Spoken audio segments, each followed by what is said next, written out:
Selamat siang Pak Haji Tatang. Selamat siang Pak. Saya mau bertanya-tanya sama Ya. Anda sebagai pengusaha tekstil. Ya. Pertama kali yang akan saya tanyakan, di masa pandemi ini apa ada hal-hal yang membuat goncangan untuk Anda? Ya otomatis karena setelah saya bisa produk saya terjual ke pasar yang bebas seperti Tanah Abang dan sebagainya yang diserap cukup banyak. Pada saat pandemi ini itu kan semua ditutup ya di Jakarta atau semua arena perdagangan itu ditutup. Itu saya bingung saya harus jual kemana waktu itu. Itulah kesulitan pada saat pandemi. Akhirnya produksi saya diturunkan karena stok produksi udah terlalu banyak gitu. Sempat waktu itu 3 bulan saya berhenti. Sempat berhenti 3 bulan berhenti dulu. Tapi karyawan saya coba kasih bantu buat kehidupan. Ya. Agar ya mereka saya juga kasihan ya. Saya juga pernah bekerja jadi karyawan. Begitu saya nggak punya penghasilan saya bingung gitu ya. Jadi saya coba 3 bulan itu saya bantu. Tapi saya mencoba tadi seperti akhir tadi ya, cari jalan keluarnya harus gimana nih gitu. Benar. Nah setelah saya dengar di televisi atau di media cetak bahwa penjualan online itu sekarang naik sampai 200-400%, itu membuka mata saya untuk ikut gabung penjualan online.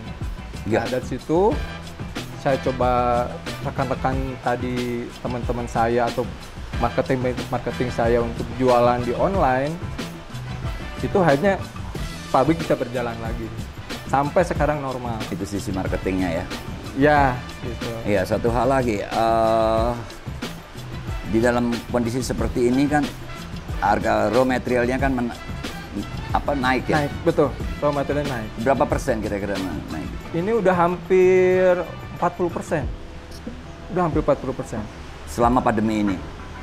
Enggak, 3 bulan terakhir ini. 3 bulan Ya. terakhir ini naik sampai Ya, 40%. yang saya juga nggak ada satu keanehan ya, biasanya raw material naik itu karena dolar naik Ya. atau misalkan supply dan demand-nya nggak seimbang. Ini malah aneh ya. Tadinya seharusnya demand-nya memang sedikit, harusnya biasanya raw materialnya turun gitu. Jadi karena permintaannya sedikit, pasti kan turun ya. Turun. Ya, ini malah naik gitu. Itu yang jadi keanehan saya sekarang ini. Sekarang gitu. ini ya, pangsa pasarnya ya. Ya, saya di pasarnya sedikit, tapi malah raw material malah tinggi gitu. Jadi saya ngejualnya harus tinggi juga, tapi ya pembelinya mungkin belum banyak ya. Tapi saya dengar Anda memberi subsidi kepada karyawan di mana saat ini pabrik terhenti 3 bulan. Ya. Anda harus ambil dari kos di mana tidak ada pemasukan. Ya. Anda harus ambil kos dari reserve ya atau Ya, gimana? itu dari tabungan pribadi aja. Bijaksana. Biasanya PHK. Ya kan seperti yang Anda alamin ya. Iya. PHK. Ini beliau masih memikirkan nasib karyawannya. Iya.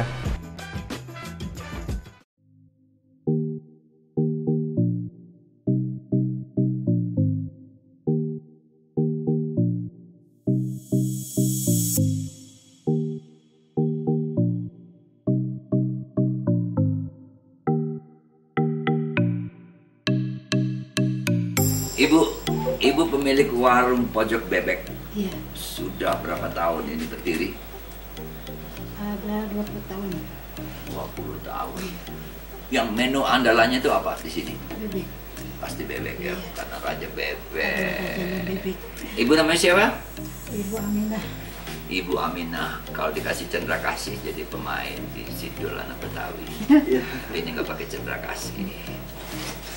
Terus selain bebek, semuanya bebek ya? Enggak, ada macam ayam kampung, ayam biasa, ayam pejantan, seafood, ikan-ikan ada.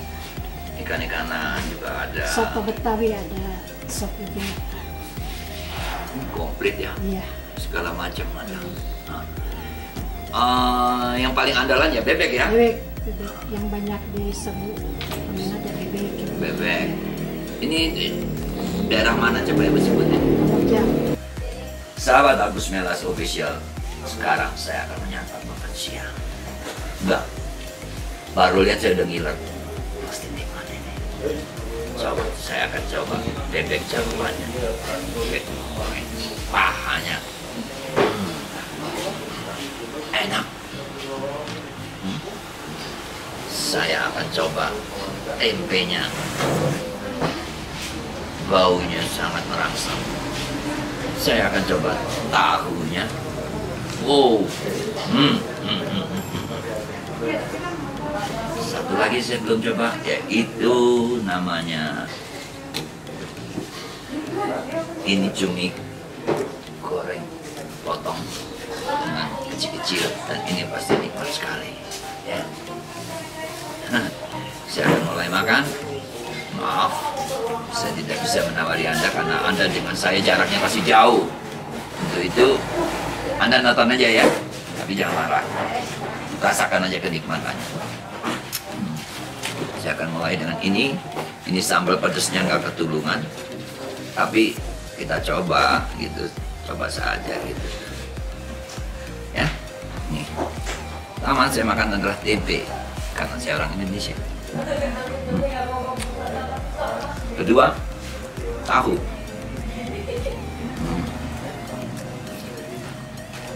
Ketiga, cuminya. Nyam, nyam, nyam, nyam, nyam, nyam. Ya, ini klimaksnya. Ini klimaksnya, saya akan tunjukkan sama Anda. Gimana rasanya?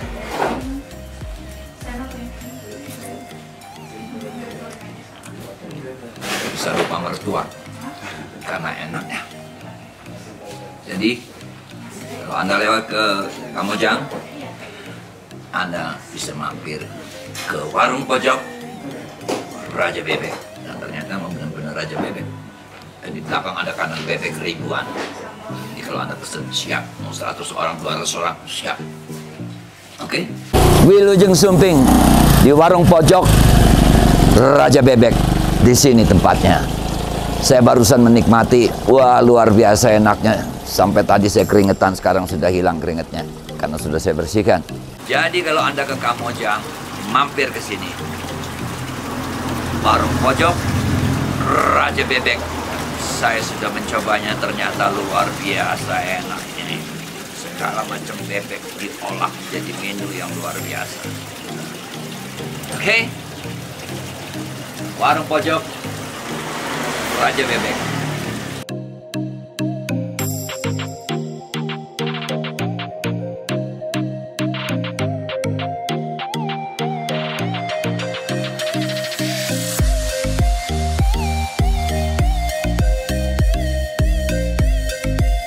Selain kelompok kerja wisata lingkungan Kamojang Hijau, apalagi yang dikerjakan Pak Dede?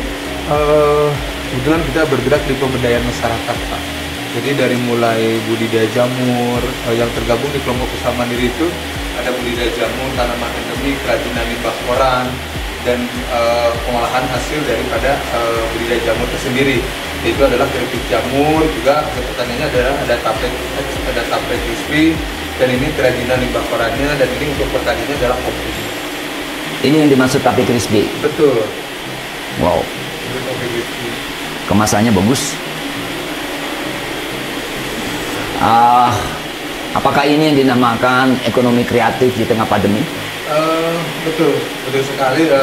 Ini adalah salah satu mungkin UKM yang masih bisa bertahan dalam pandemi ini, walau gimana pun kita tetap masih bisa produksi. Jadi sebetulnya kami ada beberapa UKM yang bisa tergabung. Salah satunya tadi juga ada keripik kentang. Ini juga adalah bagian dari UKM. Jadi alhamdulillah masih bisa bertahan di pandemi ini.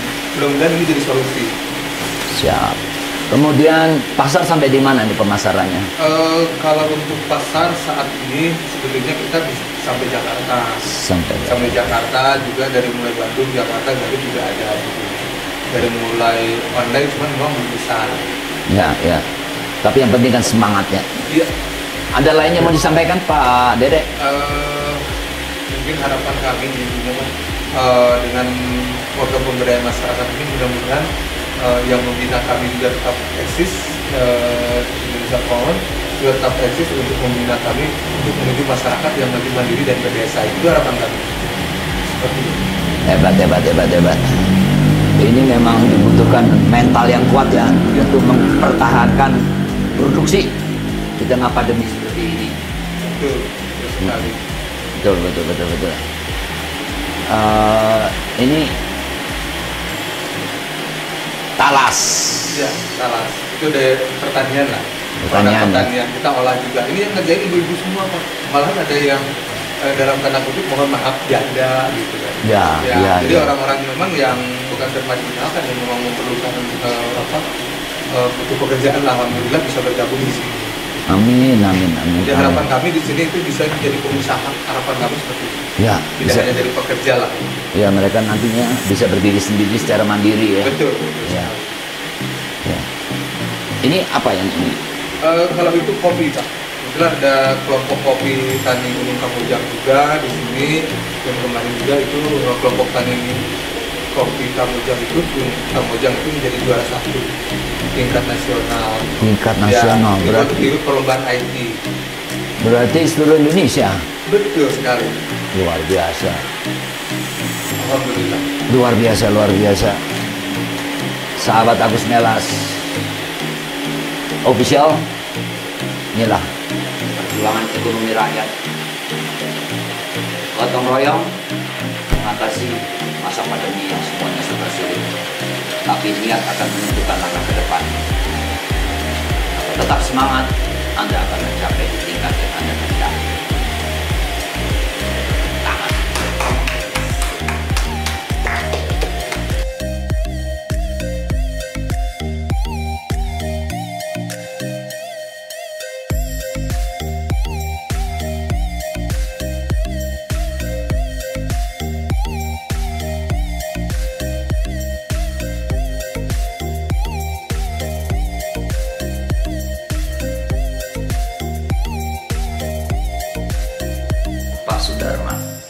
Juragan kopi Kamojang, rasanya. Baik, Pak Sudarman, Anda memulai usahanya sudah berapa tahun? Baik Pak, terima kasih Pak. Saya usaha kopi ini udah sekitaran 11 tahunan sampai detik tahun ini. Iya, tahun sekarang. Nah, pada saat memulainya itu, apakah Anda sudah langsung menanam atau sebelumnya Anda sudah tanam tanaman kopi? Jadi saya tanam dulu, tapi untuk waktu dulu bukan untuk niatan untuk berusaha, karena di hutan ini untuk hanya membantu penyerapan air aja. Makin lama makin bertambah tahun muncul kopi atau booming. Akhirnya kopi diproduksi dan bisa kami jual berbentuk limpin atau seri. Oh, seperti itu. Penanamannya, bibitnya bagaimana bibitnya? Bibitnya varietasnya yang kami tanam dengan kelompok tani, namanya varietas Usda 762. Usda 762. Terus pemupukannya bagaimana? Pemupukan itu selama 1 tahun kami melaksanakan per 6 bulan, 1 tahun itu 2 kali pemupukan. Ada satu hal yang saya tanyakan, yang saya dengar-dengar. Baik. Kopi Bapak ini mengikuti sebuah kompetisi nasional. Ya, betul sekali. Kelompok mengikutkan kontes KKSI nasional, alhamdulillah mendapatkan predikat juara 1. Juara 1. Juara 1 tingkat nasional. Berarti Bapak juara nasional. Alhamdulillah. Luar biasa. Orangnya kecil tapi otaknya smart. Semangatnya tinggi. Makanya dia bisa jadi juara nasional. Pak Sudarman. Sudah berpikir nggak untuk pasar selain nasional, pasar luar negeri? Untuk sementara ini kelompok jujurnya masih merintis karena terhalang dengan adanya COVID-19. Karena ekspor perdagangan sekarang kan lagi COVID-19 tutup yang akhirnya jadi untuk memasarkan di lokalan aja, kafe-kafe. Tapi itu sebuah solusi ya. Iya. Jangan sampai mandek atau mati semangat. Betul sekali, betul ya, sekali. Kan? Betul sekali. Iya. Pak Sudarman, rencana saya dengar Anda mau mengikuti kompetisi kopi internasional. Oh iya, betul sekali. Karena ini bukan undangan dari KKSI, karena ini melanjutkan undangan yang pertama dari hasil tingkat nasional tahun kemarin. Sekarang tahun ini akan melanjutkan undangan ke Prancis. Insya Allah akan kami laksanakan. Hebat. Sahabat Agus Melarso Official, kita harus berikan tepuk tangan buat Pak Sudarman yang sudah berprestasi secara nasional maupun nanti bertarung di dunia internasional perkopian. Saya akan menutup acara kuliner ini dari berbagai jenis makanan, jenis buah dan segalanya. Dan yang sekarang kita bicarakan tadi adalah kopi. Oke? Sampai jumpa, jangan lupa subscribe, comment, like, share, dan yang terakhir, loncengnya ditekan, lonceng merah, oke?